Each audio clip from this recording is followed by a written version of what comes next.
Showroom ಅನ್ನು open ಮಾಡಿದ್ದಾರೆ. ಆ ಶೋರೂಮ್ ಅನ್ನ ವಿಶೇಷತೆ ಏನು ಅಂದರೆ, ಇವತ್ತು ನಮ್ಮ ಪ್ರಕೃತಿನಲ್ಲಿ ತುಂಬ ಬದಲಾವಣೆಗಳಾಗೋದು. 2004ರಲ್ಲಿ ಸುನಾಮಿ ಬಂತು. ಇವಾಗ ರೀಸೆಂಟಾಗಿ ನಿಮಗೆ ಗೊತ್ತು, ಥೈಲ್ಯಾಂಡು, ಮೈನ್ಮಾರು ಈ ಕಡೆಲ್ಲ ಭೂಕಂಪ ಬಂದು ಬೇಕಾದಷ್ಟು ಜನ ಸತ್ತರು. ಅನೇಕ ಜಾಗದಲ್ಲಿ ರೈಲಿಗೆ ಆಕ್ಸಿಡೆಂಟ್ ಆಗ್ತಾಯಿದೆ, ಗಾಡಿಗೆ ಆಕ್ಸಿಡೆಂಟ್ ಆಗ್ತಾಯಿದೆ, ಕಾರಿಗೆ ಆಕ್ಸಿಡೆಂಟ್ ಆಗ್ತಾಯಿದೆ. ಅದೆಲ್ಲ ಆಗಿರೋದೆಲ್ಲ ಬಂದ್ಬಿಟ್ಟು ಪ್ರಕೃತಿ ವಿಕೋಪಕ್ಕೆ ವಿರುದ್ಧವಾಗಿರೋದ್ರಿಂದ ಇದೆಲ್ಲ ಆಗಿದೆ. ಇವತ್ತು ಪ್ರಕೃತಿಯನ್ನು ಕಾಪಾಡಬೇಕು ಅನ್ನೋ ಒಂದು ಉದ್ದೇಶದಿಂದ total battery charge two wheelers, petrol ಇಲ್ಲ, ಡೀಸೆಲ್ ಇಲ್ಲ, ಏನಿಲ್ಲ, ಕರೆಂಟ್ ಚಾರ್ಜ್ ಅಂದರೆ ಪ್ರಕೃತಿಯನ್ನು ಉಳಿಸುವಂಥದ್ದು. ಇದು ಹೊಗೆರಹಿತ ವಾಹನ, ಹೊಗೆರಹಿತ ಟೂ ವೀಲರ್ ಇದು. ಅದರಿಂದ ನಾನೆಲ್ಲರಿಗೂ ಸಜೆಷನ್ ಮಾಡ್ತೀನಿ, ಎಲ್ಲರೂ ಒಂದೊಂದು ಗಾಡಿಯನ್ನು ತಗೊಂಡು ಅವ್ರವ್ರ ಊರುಗಳಲ್ಲಿ ಓಡಿಸ್ಕೊಳ್ಳಿ. ಯಾಕಂದ್ರೆ ಇವ್ರು ಹೇಳಿದ್ದಾರೆ, ಇವರೇನಾದರೂ ದುಡ್ಡು ಕೊಡ್ತಾರೆ ಅಂದ್ಕೊಂಡು ಜನಗಳು ಮಾತಾಡ್ಕೋಬೋದು. ನಾವು ಹೇಳೋದೇನೆಂದರೆ, ಪ್ರಕೃತಿಯನ್ನು ಕಾಪಾಡಬೇಕು ಅಂತಂದರೆ ಹೊಗೆ ಇರಬಾರ್ದು. ಇವಾಗ ಬೇರೆ ಗಾಡಿಗೆಲ್ಲ ತೊಗೊಂಡ್ರೆ ಹೊಗೆ ಬರುತ್ತೆ, ಅದರಿಂದ ಪ್ರಕೃತಿಗೆ ತೊಂದರೆ ಆಗುತ್ತೆ. ಇವತ್ತು ಮಳೆಗಳಿಲ್ಲ. 1996-97ವರೆಗೂ ಯಾವಾಗ ಮಳೆ ನಿಲ್ತದಪ್ಪ ಅಂತ ನಾವು ಬೈಕೊಳ್ತಾ ಇದ್ವಿ ನಮ್ಮ ಊರುಗಳಲ್ಲಿ.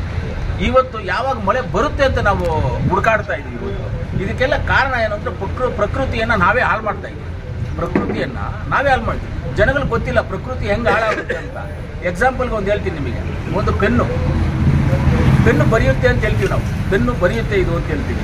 ಆದರೆ ಇದೆಷ್ಟೇ ಬರೆದ್ರು ಏನೇ ಮಾಡಿದ್ರು ಇದೊಂದು ಇರಬೇಕು, ಇದೇ ಇಂಪಾರ್ಟೆಂಟ್. ಇದು ಉದ್ದ ಇರ್ಬೋದು, ಬರೀಬೋದು, ಎಲ್ಲದಕ್ಕೂ ಇದು ಇರ್ಬೋದು. ಆದರೆ ಇದು ಬಂದ್ಬಿಟ್ಟು ಯಾವ ಟೈಮಲ್ಲಿ ಬೇಕೋ ಇದು ಲಾಕ್ ಮಾಡಿಬಿಡ್ತಾರೆ. ಬರೆಯೋದಕ್ಕೆ ಇದು ಲಾಕ್ ಮಾಡ್ತಾರೆ, ಇಂಪಾರ್ಟೆಂಟ್ ಇದು.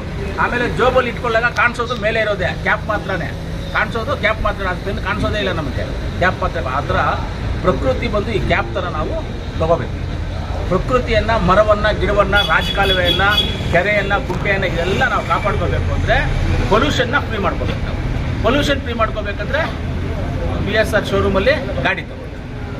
ಏನಿದು 100% ಬ್ಯಾಟ್ರಿ, ಪೆಟ್ರೋಲ್ ಇಲ್ಲ, ಡೀಸೆಲ್ ಇಲ್ಲ, ಏನೂ ಇಲ್ಲ, 100% ಬ್ಯಾಟ್ರಿ. ಹಳ್ಳಿಗಳಲ್ಲಿ ಓಡಾಡ್ಕೊಳ್ಳೋರು ಆರಾಮಾಗಿ 100 ಕಿಲೋಮೀಟ್ರ್ ಓಡುತ್ತೆ, 150 ಕಿಲೋಮೀಟ್ರ್ವರೆಗೂ, 170 ಕಿಲೋಮೀಟ್ರ್ ಓಡುತ್ತೆ ಒಂದೊಂದು ಗಾಡಿ. ಇಂಥ ಗಾಡಿಗಳು 100ರಿಂದ 170 ಕಿಲೋಮೀಟ್ರ್ ಓಡಾಡ್ತಿದೆ. ಈ ಗಾಡಿಗಳು 100 ಕಿಲೋಮೀಟ್ರಿಗೆ 25 ರೂಪಾಯಿ ಚಾರ್ಜ್ ಆಗ್ತದೆ ಅಷ್ಟೇ. 100 ಕಿಲೋಮೀಟ್ರಿಗೆ 25. 1 ಲೀಟ್ರ್ ಪೆಟ್ರೋಲ್ ಎಷ್ಟು? 102 ರೂಪಾಯಿ. 25 ರೂಪಾಯಿ ಖರ್ಚಾಗುತ್ತೆ ನಿಮ್ಗೆ, ಅಷ್ಟೇ, ಜಾಸ್ತಿ ಏನು ಖರ್ಚಾಗೋದಿಲ್ಲ. 100 ಕಿಲೋಮೀಟ್ರಿಗೆ 25 ರೂಪಾಯಿ. 2 ಲೀಟ್ರ್ ಹಾಕಿದ್ರೆ 100 ಕಿಲೋಮೀಟ್ರ್ ಹೋಗೋಕ್ಕಾಗೋದು ಇವಾಗಿರೋ ಪೆಟ್ರೋಲ್ ಗಾಡಿಗಳಿಗೆ. 2 ಲೀಟ್ರ್ ಇಲ್ಲ, 25 ರೂಪಾಯಿ ಖರ್ಚು ಮಾಡಿದ್ರೆ ನೀವು 100 ಕಿಲೋಮೀಟ್ರ್ ಓಡಾಡ್ಬೋದು. ಅಂಥ ಗಾಡಿಗಳಿದ್ದಾವೆ. ಇದು ದಯವಿಟ್ಟು ಇದನ್ನು ನೀವೆಲ್ಲರೂ ಸೇರಿ ಪ್ರಕೃತಿ ಉಳಿಸಬೇಕು, ನಮ್ಮ ಪೊಲ್ಯೂಷನ್ ಫ್ರೀ ಮಾಡಬೇಕು ಅಂದರೆ ಈ ಗಾಡಿಗಳೆಲ್ಲ ತೊಗೋಬೇಕು ಅಂತ ಎಲ್ಲರಿಗೂ ನಾನು ತಿಳಿಸ್ಕೊಡ್ತೇನೆ. ಸರ್, ಇನ್ನೊಂದು, ಇವಾಗ ಗಾಡಿ ನೀವು ತೊಗೊಂಡಿದ್ದೀರಲ್ಲ ಸರ್, ಗಾಡಿ ನಾನೊಂದು ಗಾಡಿ ತೊಗೊಂಡಿದ್ದೀನಿ. ಇವಾಗ ನಾನು ಒಳಗಡೆ, ತೋಟದ ಒಳಗಡೆ ಓಡಾಡ್ಕೊಳ್ಳೋದಕ್ಕೆ ನಾನು ಹೋದಾಗ ತೋಟಕ್ಕೆ, ಅಲ್ಲಿ ಒಳಗಡೆ ಓಡೋದಕ್ಕೆ ಅದೊಂದು ಗಾಡಿ ಕೊಡಿ ಅಂತ ಹೇಳಿದ್ದೀನಿ. ಅದಂದರೆ ವಿತೌಟ್ ರಿಜಿಸ್ಟ್ರೇಷನ್ ಗಾಡಿ. ಅದು ರಿಜಿಸ್ಟ್ರೇಷನ್ ಮಾಡೋಂಗಿಲ್ಲ. ನಾವು ರೋಡಿಗೆ ಬರಲ್ಲ, ರೋಡಿಗೆ ಬರದೇ ಇರೋದ್ರಿಂದ, ನಾವು ಈ ಕಡೆ ರೋಡಲ್ಲಿ ಸುತ್ತಾಡದೇ ಇರೋದ್ರಿಂದ ನಾವೇನು ರಿಜಿಸ್ಟ್ರೇಷನ್ ಬೇಕಾಗಿಲ್ಲ. ಒಳಗಡೆ ತಾನೇ ಓಡಾಡ್ಕೊಳ್ತೀವಿ. ತೋಟದಲ್ಲಿ ನಾನು 30 ಎಕರೆ ಜಾಗ ಇದೆ, 30 ಎಕರೆ ಒಳಗಡೆ ತಾನೇ ಓಡಾಡ್ತೀನಿ. ಅದಕ್ಕೆ ವಿತೌಟ್ ರಿಜಿಸ್ಟ್ರೇಷನ್ ಅಂತ ಹೇಳಿದ್ರು ಗಾಡಿ, ಅದಕ್ಕೆ ಆ ಒಂದು ಗಾಡಿ ತೊಗೊಂಡಿದ್ದೀನಿ. Thank you.